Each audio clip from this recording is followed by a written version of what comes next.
राधा वल्लभ श्री हरिवंश श्री वृंदावन श्री वंचन श्री जी की अत्यंत कृपा, श्री सद्गुरुदेव भगवान की अत्यंत कृपा हम सभी भक्तों पर बरस रही है।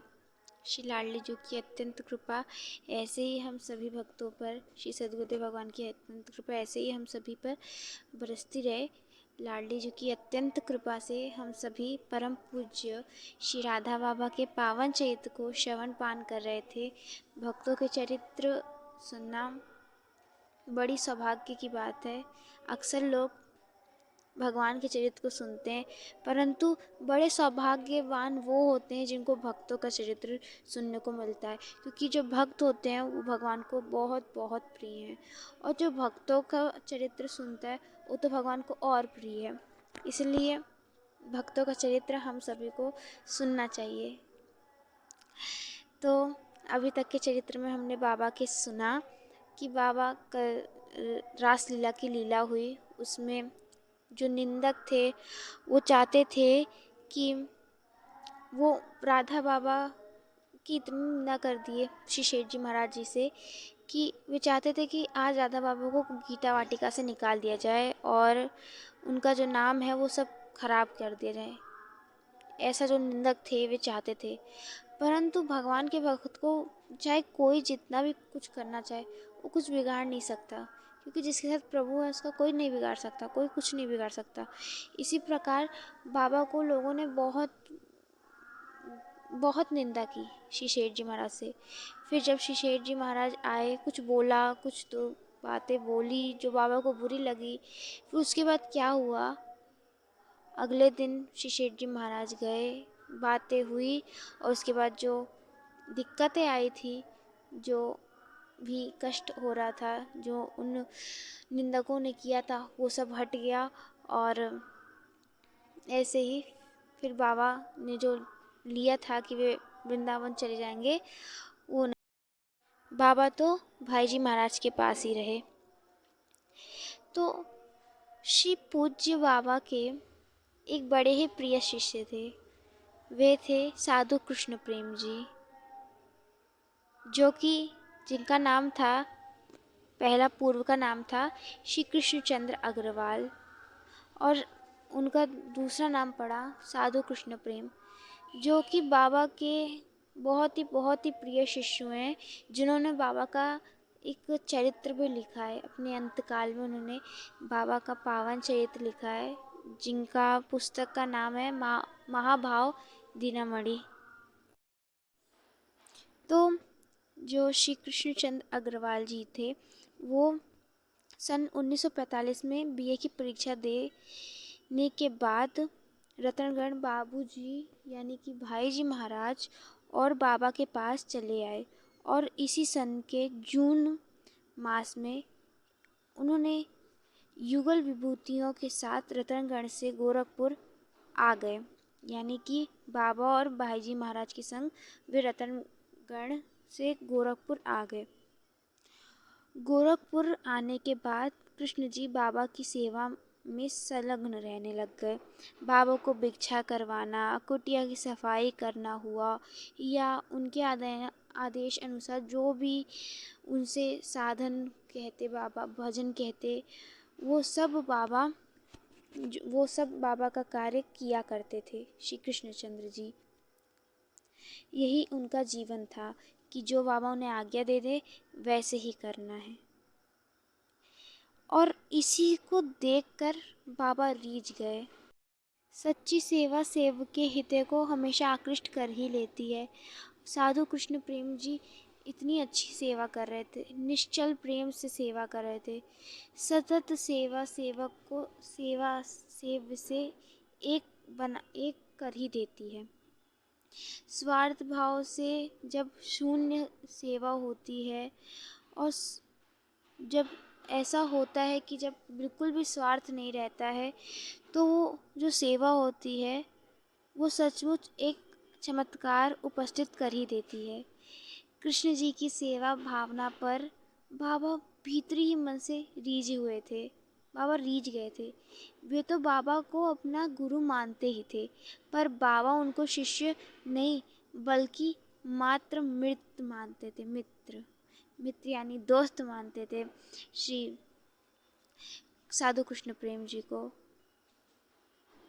देखिए बड़ी बात है कि जब गुरु अपने शिष्य को मित्र माने, वे ही बाबा अब कृष्ण जी को विधिवत मंत्र दीक्षा देने का विचार करने लग गए कि इनको मंत्र देना चाहिए।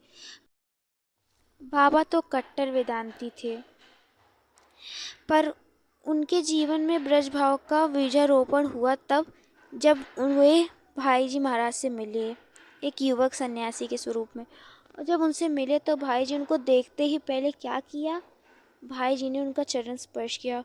और जब चरण स्पर्श किया तो उन्हें क्या दे दिया ये तो बाबा ही जानते हैं।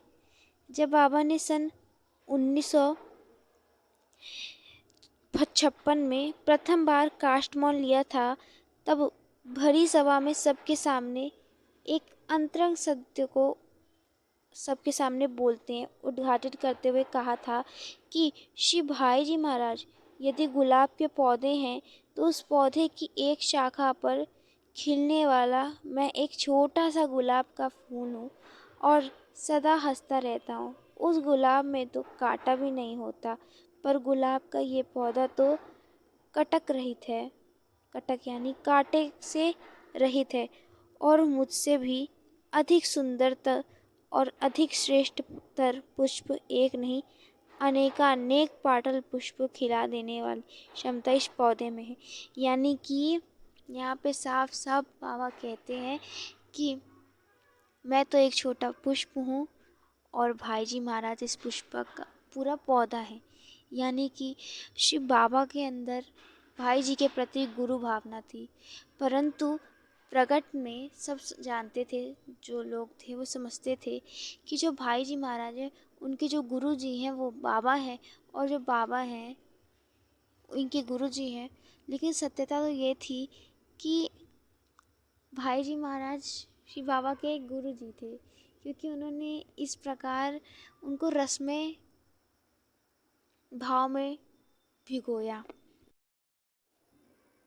अब बहुत ही बड़ा ही माधुर्यपूर्ण और रहस्यपूर्ण तथ्य है कि जिन भाई जी के ये हेतु अनुग्रह से अति कट्टर वेदांती बाबा के अंतर में ब्रजभाव की बीजारोपण हुआ और उनके जीवन में प्रिया प्रीतम श्री राधा माधव की रसमयी मधुर भक्ति की रसाधार प्रवाहित हुई, उन बाबूजी उन भाई जी महाराज की सेवा करना बाबा के लिए असंभव हो रहा था, असंभव प्रकट हो रहा था। क्यों?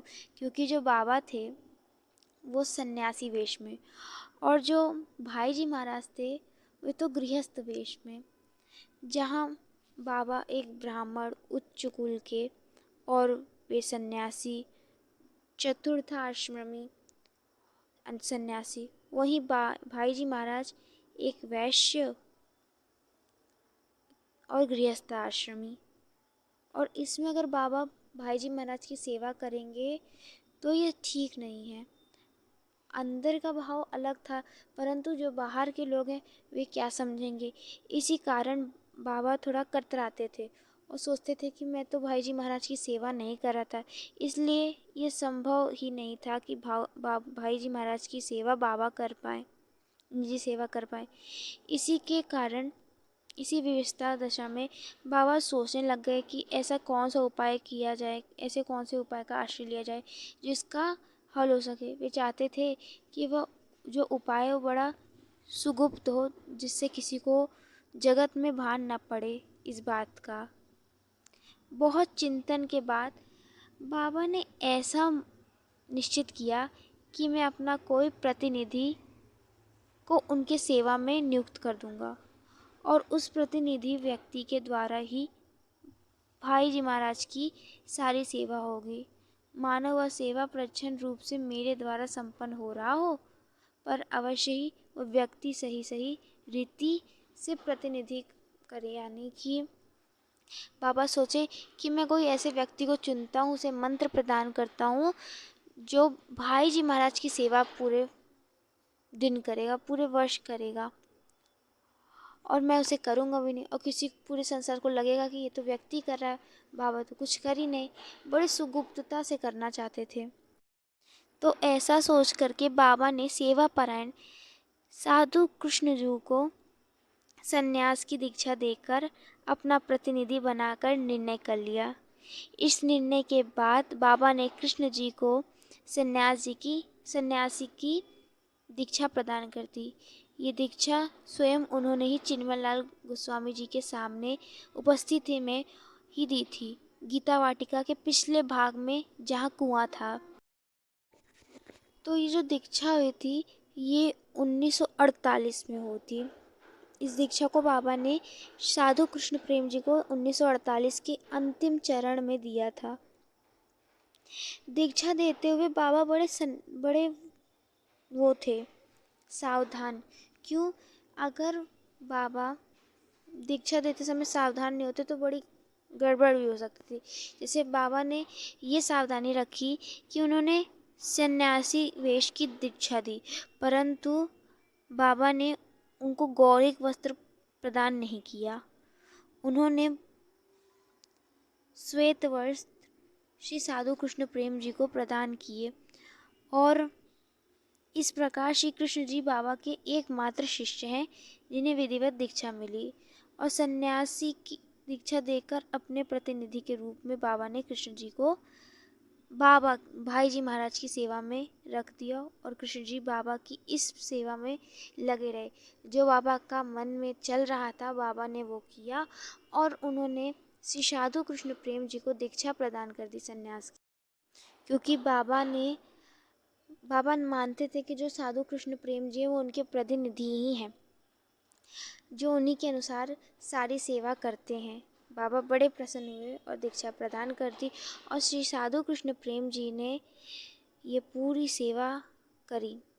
उनके महाप्राण के बाद भी श्री कृष्ण जी पूरे परिवार की सेवा उसी श्रद्धा से और उसी